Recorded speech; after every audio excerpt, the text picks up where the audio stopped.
Our lungs are burning, our kidneys are drying up, and our heart is melting. Our environment continues to change as we stubbornly refuse to. When I was 6 years old, I planted my first ever sapling. That first ever sapling was planted under an international environment program. Now that sapling, I was very happy on that glorious day, busily digging my little fingers into the soil to plant that sapling for a better tomorrow, for a tomorrow. Little did I know that at the same time, a large part of the humanity was digging too for the climate crisis of tomorrow. Today, I turn 15, and I know my plant, which I planted, is going to take a long, long time to be a tree. I know I have an enormous responsibility to take my voice to a strong action. I know I have to sacrifice my childhood, my teen years, my youth, if only I want to save my generation from a certain doom and a certain extinction. I have always loved to read, write, and I maintain a blog. And the stories that I have read, they've always portrayed nature to be this beautiful, wonderful thing. Like, it's the most beautiful thing. I grew up this big, believing that life is so beautiful and life is going to stay beautiful always. But now that I read and watch stories, I find the disaster that is upon us. I find the unfolding climate crisis that is upon us. It is funny to think that I always thought that life is going to be beautiful, because now it is just so colorless. Life is so gray. Isn't life supposed to be exciting, colorful? Who's with me here? Isn't life supposed to be colorful? Isn't life supposed to be exciting? But we are living in a world which is colorless, which is gray, which is so gray, and we have forgotten that the world is so gray. I often wonder, what can I do as an individual to change the world? I've always thought that changing the world is very difficult because convincing people is so difficult. And I don't know what exactly to do to change the world. But now when I was researching for my talk and when I was thinking about it, I finally got my solution. You must have heard a lot of times that you should plant lots of trees, especially it's my birthday today, so you should plant saplings on your birthday. And you should cut down on your waste, you should reduce your fossil fuel, and blah, blah, blah. Lots of measures. If you see, and if you realize, these measures are really small. And because these measures are so small, it is funny that we think that we are compromising it and we are compromising on our lifestyles while doing these measures. So, the contradiction between what it is and what it could be, it troubles me so much. And I'm happy to be saying this because I need all of us to act right now. The measures are so simple, the measures are so tiny, and all these measures are going to take place someday, obviously. But when? That is the main question. I know the actions will not happen. I know the actions will not happen easily enough. I'll tell you why. We are like the scattering trees of a storm-swept plain. We are like the scattered pieces of a puzzle.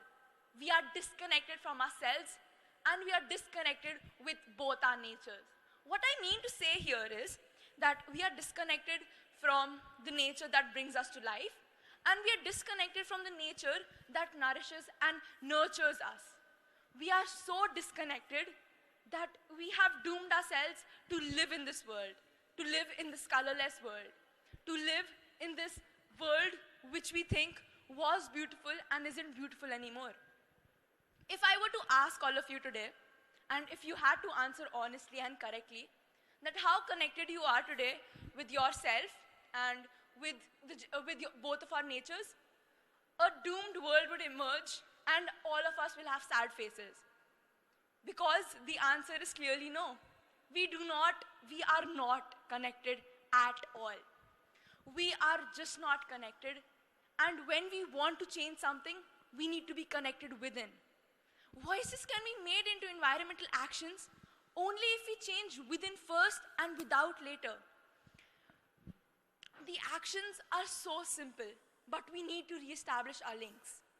We are the generation that hides behind last seen turned off and deactivated accounts, which clearly shows that we are honestly disconnected with ourselves, and we are honestly and properly disconnected with both our natures. When we are born into this life, we are only physically disconnected with our mother. But a more solid, a more powerful, a more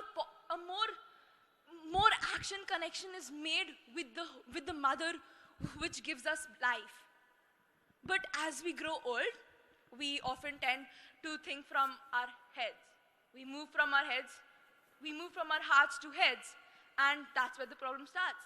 We stop thinking, we start overthinking rather, we start destroying links, and blatant exploitation begins, and so does the journey to our extinction. The youth often claims, and because I'm the youth too, we often claim that we haven't done anything. We have just inherited this climate, we have just inherited this world. I have no counterclaim for that, because for a certain time even I thought that why should I do anything? I like my voice, I can speak, but why should I plant trees? Why should I do anything? Why should I connect the puzzles to the pieces? Why should I be the only one in my school to connect? But I realized that it's not just me who's going to be affected.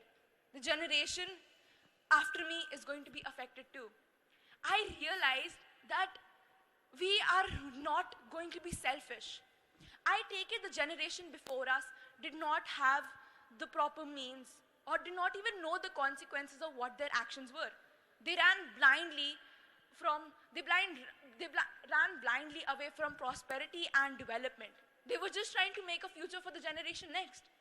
And even if they had any clue, I am pretty sure they had no resources or no voice like the youth does today. We are just going to be next dinosaurs if we do not act right now. At a pretty early age, I don't remember exactly, I came across this word that was sustainable development. Yes, you heard that very right.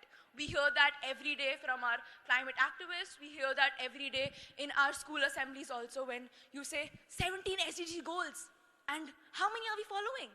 So that at that time, I've heard it so many times, and as ma'am had already mentioned, I have been to a lot of events.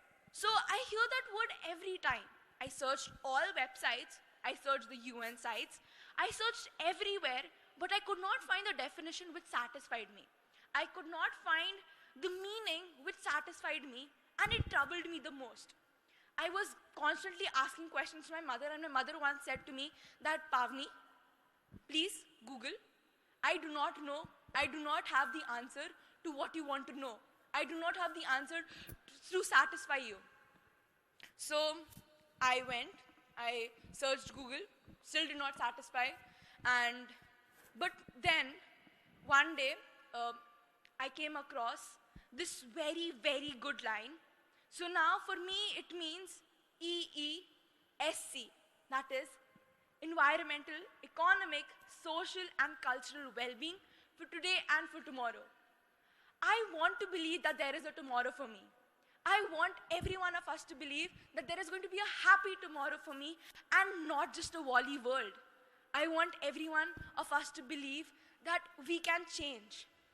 At our organization Act Now, we together connect ourselves to restore the only living planet we have. I am the generation that can make peace with nature. When I was traveling, I saw three things. I saw people, I saw nature, and I saw technology. When you combine all these three, what do you get? You get a life more beautiful.